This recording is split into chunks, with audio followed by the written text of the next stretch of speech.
every American citizen must have an equal right to vote. The administration of elections is primarily a state and local responsibility. Whether you voted for the very first time or waited in line for a very long time, by the way, we have to fix that.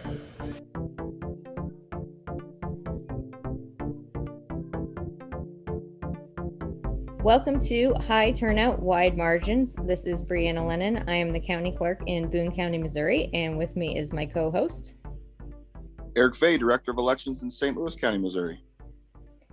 So today we are really excited to have Alysoun McLaughlin, who is going to be talking to us about her career in elections and the passage of HAVA, which she was around for, which is more than I can say for myself because I was not yet in the election space. I was still doing other things.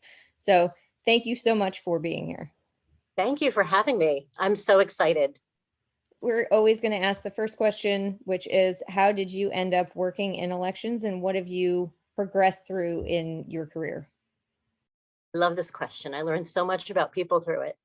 I think my election origin story, like so many other people, starts out with, I started off as a temp, but it wasn't in an elections office. I started out as a temp working in the federal policy scene.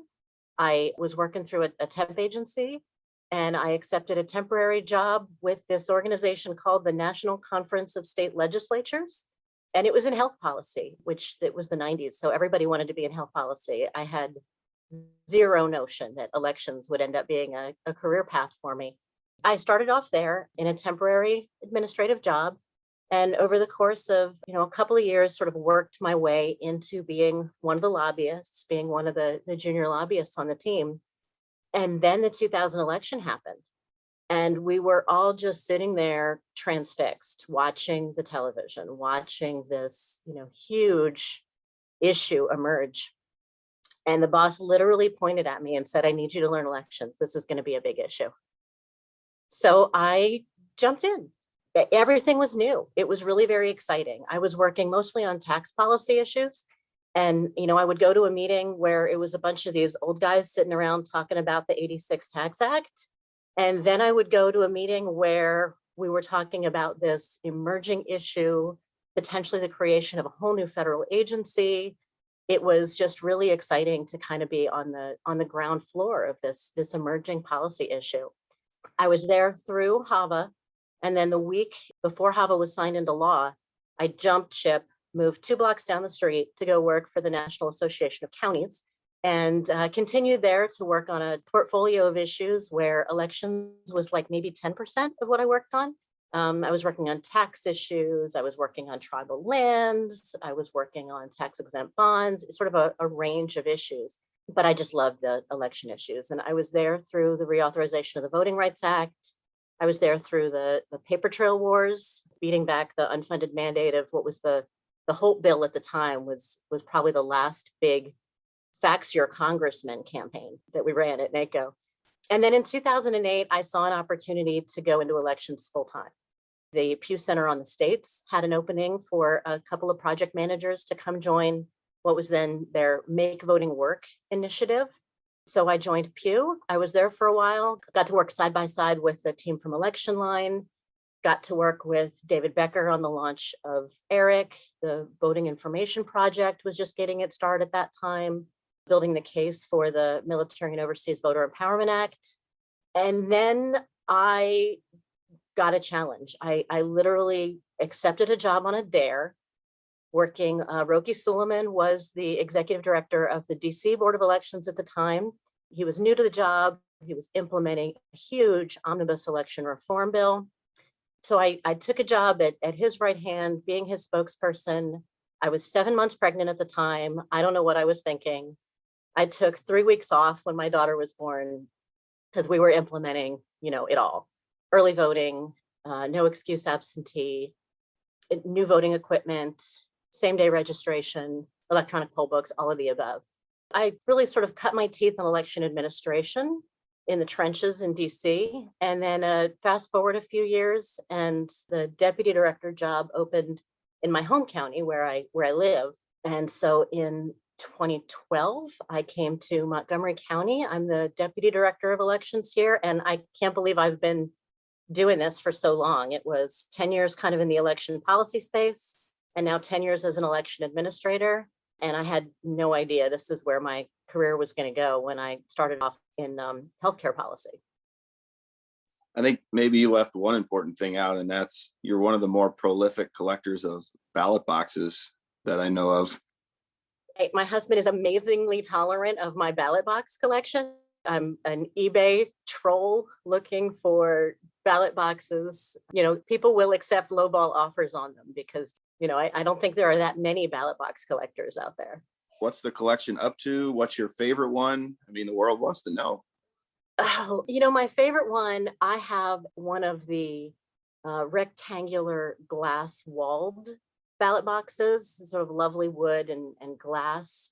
It was used in Taneytown, Maryland, which is not in my county, but is not that far away. I'm still waiting to get my first ballot box. I've seen them on eBay.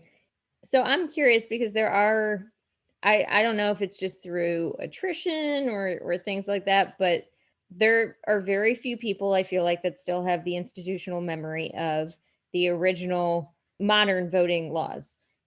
What was your impression of it when it first started? Because you had been working on other policies. So comparatively, when you got into elections, were they more collaborative? Were they less collaborative? Like, what did that look like?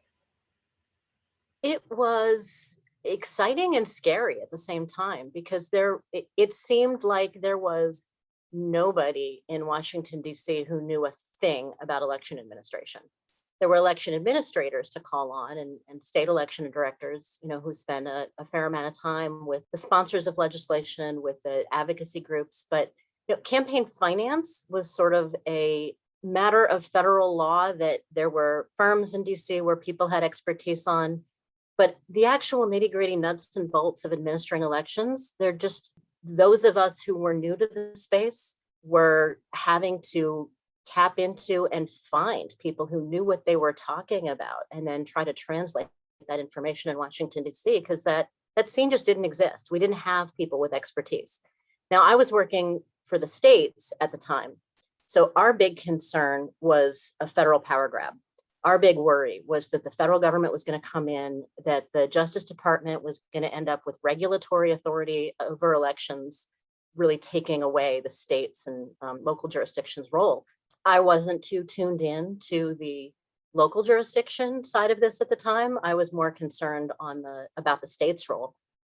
When I went to the National Association of Counties, I learned quick about the sort of nuance of the relationships in the space and that states' interests were not necessarily always the same as counties' interests. But it was so new to the federal policy scene.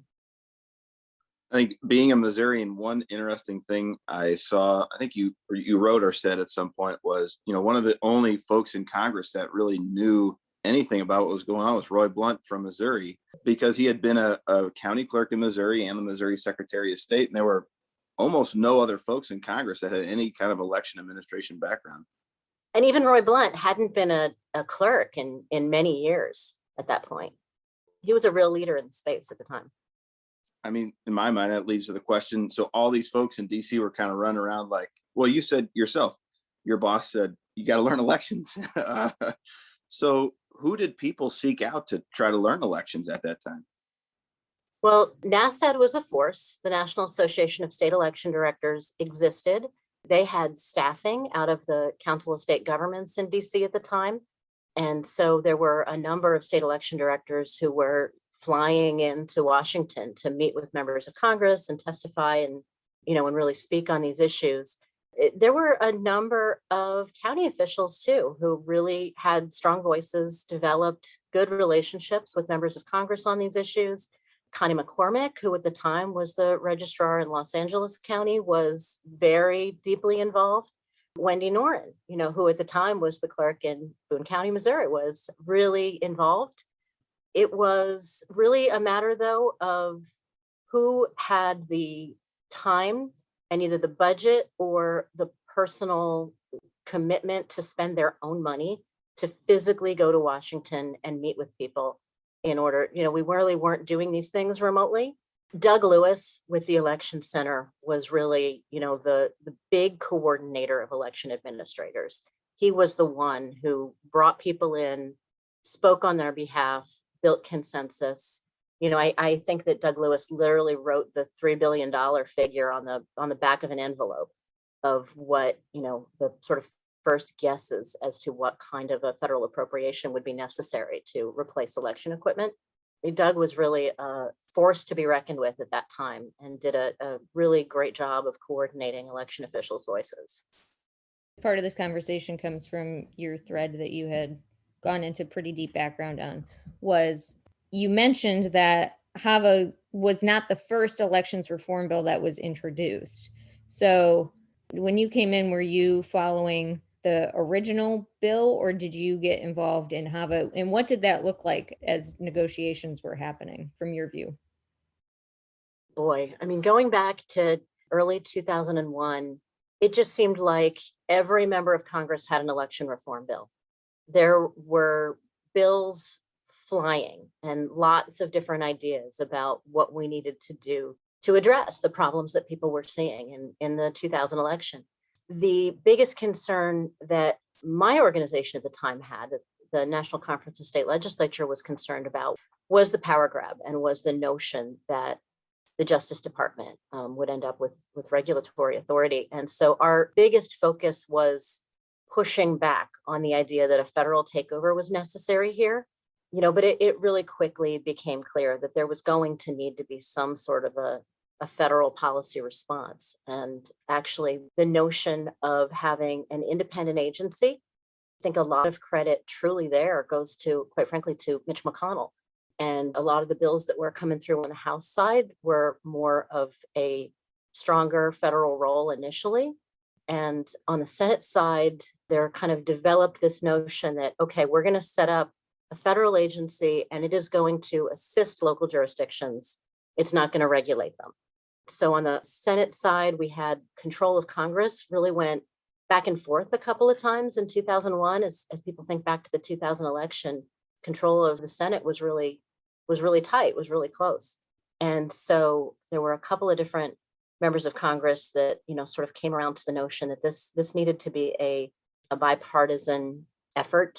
Really, I think the credit for coming together on the Senate side really, I think, goes to McConnell and to Schumer. I think people don't realize that there was a bipartisan bill, a McConnell-Schumer bill in 2001 to address the election in 2000, because they were the chair and ranking member of the Senate Rules Committee at the time. Chris Dodd, who was the lead Democrat on the bill at that time. There were a couple of bills on the House side too.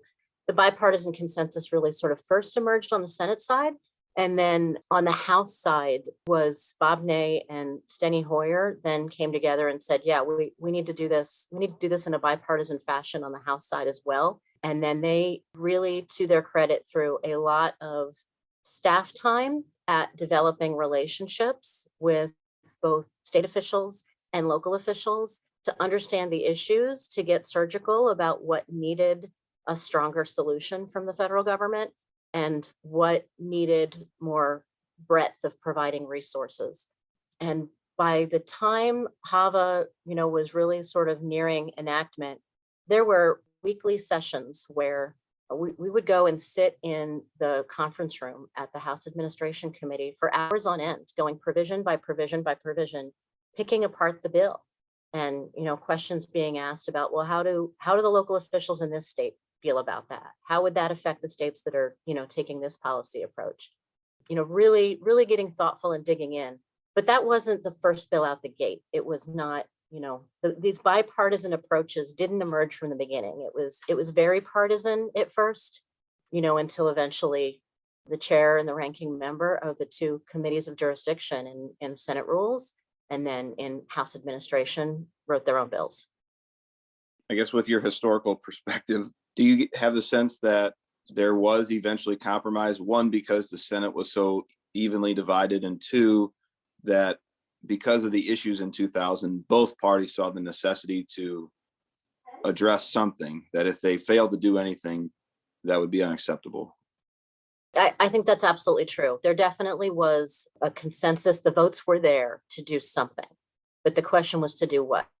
And it's really easy to get out of the gate with ideas, but when bills start to move down the path, members of Congress start to hear more and more from the local officials back home about the nuance of how this provision or that provision or the other provision might affect the way that elections are run in their own state, in their own county. And so it becomes really important for people who really want to get these bills passed, to work with those members on the detail and work individually with the local officials back in their jurisdictions to address the problems that start to emerge. I'm curious how you feel now about how HAVA has aged.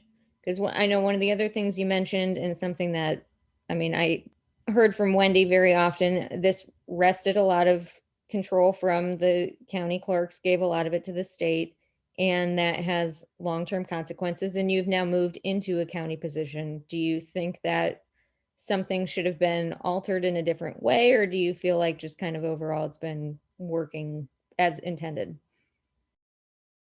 I think that the biggest challenge that I personally see with the way that HAVA came together, it was addressing the problems that were seen at the time. Clearly, there were reasons that Congress really saw a need for statewide voter registration databases. There was a big debate at the time over whether, and obviously it kind of continues to this day, over whether those voter registration databases should be top down or bottom up. And the staff in the House Administration Committee in particular were very insistent that these databases needed to be top down. And there was a lot of pushback from the local officials about the loss of control over physical control of the data. And so I do think, looking now at the kind of energy that is out there in election data, the kind of energy that is out there and how to provide services to voters where voters get to be in control of their information, how to have local jurisdictions being able to have a digital relationship, being able to text with and exchange information with voters. That's a little harder to do at the local level when you've got a top-down database and you just don't have control of that data anymore. And so I think innovation really shifted to being something that has to happen largely at the state level. And there's a lot less room for counties to kind of be the innovation labs here to come up with more innovative ways of dealing with data. I think that the databases are maturing at this point, and I think in a lot of states where we're finding a way to allow a little bit more advancement in that. But I really think that in the last 20 years, innovation at the local level has really been hindered by a ceding of control to the state level.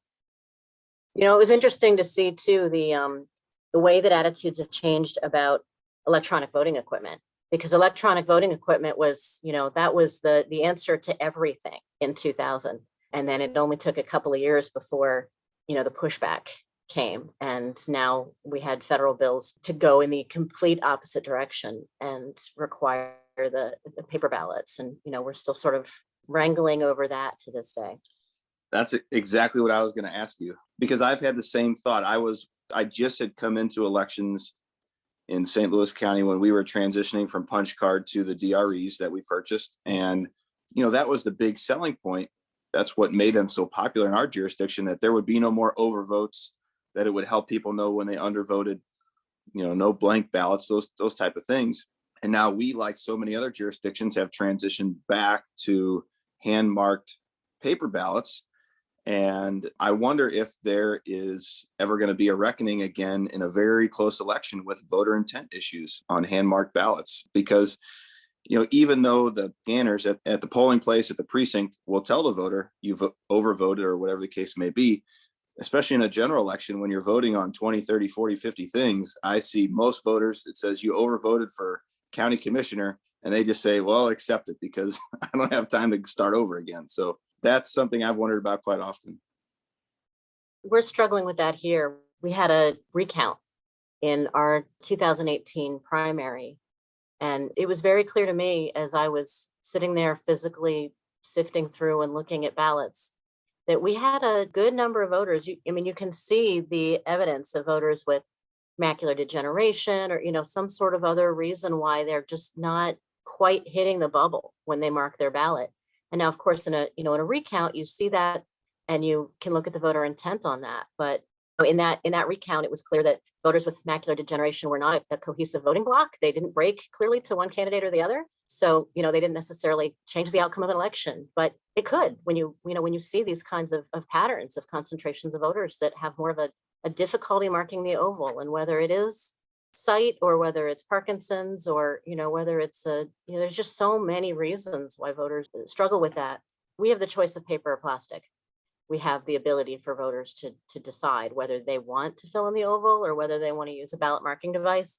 And I don't have like solid research behind it, but just talking to voters, it's clear that anxiety about filling in that oval properly leads to a lot of voters wanting to choose the touchscreen to mark their ballot with so they can be sure they got it right. That was clear in what the academic community was saying at the time and what a lot of the advocacy groups were saying at the time during HAVA, that there were benefits to going to a touchscreen interface. The voices that the anxieties about security, the anxieties about, could the touchscreens be hacked into, they were there. Those voices didn't suddenly emerge after HAVA. They just weren't really being listened to. They weren't as loud at the time or, as central in the emphasis of what members of Congress were talking about. Like the 2000 election, the 2020 election has spurred a slew of calls for reform and other things. And the S1, H1 debate is at the forefront of a lot of people's minds in the election space, in the context of, we've just talked about HAVA and how it's evolved and how long it took to get there and how much research and outreach was involved. How do you see that contrasting to what's happening right now? One of the things that I really underappreciated when I was working in the DC policy world was how intensive a focus it takes for you to actually be a local election official. I thought, when I became a local election official, that I was going to have all this time to play in federal policy issues. And I rapidly realized that the day job is pretty intensive. So I don't have as strong a bead on what's really going on behind the scenes in Washington these days as I used to, and so from that vantage point, it's hard for me to say how real are the questions at this point. I know that obviously, HR1 sailed through the House. Well, political bills sail through the House. That's just what happens. That's what, has happened for certainly as long as I've been paying attention to what's going on in DC. And then bills get to the Senate and they kind of cool. And, the nuance starts to kind of be dealt with as part of the process of getting the votes.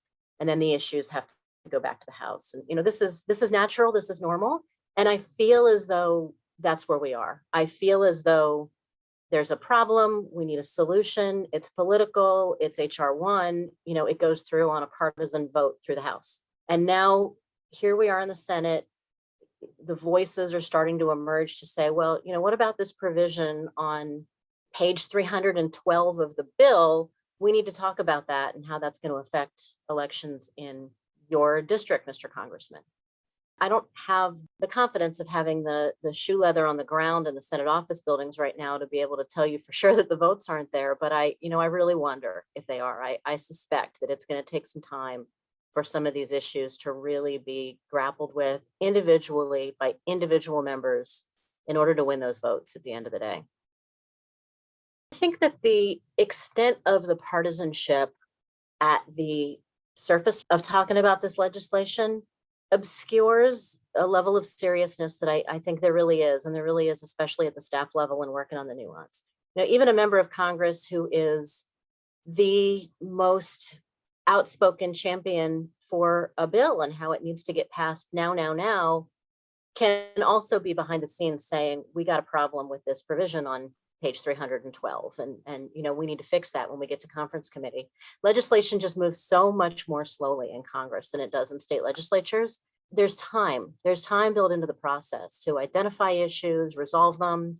It takes a level of engagement and coordination, just because the die is cast and, one party's for a bill and one party's against a bill Doesn't mean that the staff in particular isn't getting together to work out the language of what's really in that bill. That's a great point for, I think, people who do our jobs, especially folks that don't have the Washington experience you do. You know, the thing about election administration is that we have such strong characters. You know, we have so many different personality styles. I really, as a 20-something working in the federal policy space, not only did I fall in love with the issues, but I fell in love with the people too, you know, where these super detail-oriented, hardworking, nonpartisan people, you know, who just want to deliver results for voters. And that really was, it made it enjoyable to work for and advocate on behalf of election officials, you know, and then it really influenced me in the evolution of my own career path and becoming an election administrator, because I saw the opportunity to really work, not just sort of at this, you know, high level world of white papers and testimony, but to really dig in and make a difference for voters and make a difference for how people view their government, how people view their county government, for their opportunity to really directly engage in the way our government works. I think that's a really good point too, because that's something that, well, maybe it's not unique to elections, but I see it happen in elections where people work at places where traditionally in a career path, you would consider the pinnacle of your career to be working in federal government or state government or things like that. And lots of people filter back down to the county level to positions that, you know, other people try to use as a stepping stone sometimes. And it makes election administrators even that much more unique, I guess, because that's not what drives a lot of them. I've had a number of people ask me, well, what are you going to do, you know, next? Whatever. I said, nothing. I've reached the pinnacle of my career. I feel sometimes like I've lived my career backwards, like the way that these things are supposed to work. You get involved in your local community, you establish a career, you develop expertise in something that you know stuff about, and then you go get involved in trying to affect change at the state level, at the national level. And I started in Washington, D.C. So I started at the, you know, the machinery of affecting that change, representing other people, but I really didn't have the subject matter expertise on the issues that I was working on. And so in many ways, I've sort of worked backwards over the state of my career.